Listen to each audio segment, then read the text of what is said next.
டேய், வெறும் நடிகனா இருந்தா பணம் புகழ் மட்டும் தான் கிடைக்கும். சீஃப் மினிஸ்டர் ஆயிட்டா அதிகாரம், அந்தஸ்து, பணம், புகழ் எல்லாமே கிடைக்கும். அதுக்கப்புறம் நான் வச்சதாண்ட சட்டம். அரசியல் தலைவர் ஆகிறதுக்கு உங்களுக்கு என்ன தகுதி இருக்கு? என் எச்சல தின்னுட்டு எனக்கே என்ன தகுதி இருக்குன்னு கேக்குறியா? பிச்சைக்காரன் நாய.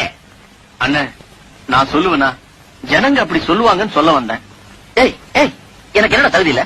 நான் போற இடம்லாம் மக்கள் வெள்ளம், நடிக்கிற படம் எல்லாம் silver jubilee, golden jubilee, platinum jubilee. எனக்காக ஆயிரக்கணக்கான ரசிகர் மன்றங்கள், லட்சக்கணக்கான தொண்டர்கள், அவங்க எல்லாம் எனக்காக உயிரோட தயாரா இருக்காங்க. சுருக்கமா சொன்னா நாடு அறிந்த மனிதன், பாப்புலர் ஃபிகர். அப்படி பார்த்தா 9 கொலை பண்ண கூட தான் ஊரெல்லாம் தெரியும். அதுக்கோசரம் ஜனங்கள்லாம் அவனை சீஃப் மினிஸ்டர் ஆக்கிட முடியுமா? நீ ஜனங்களை புரிஞ்சிட்டு அவ்வளவுதான்டா. இந்த ஜனங்க இருக்காங்களே மாங்கா மடையங்க, அவனுக்கு சினிமா எது அரசியல் எதுன்னு பிரிச்சு பார்க்க தெரியாது.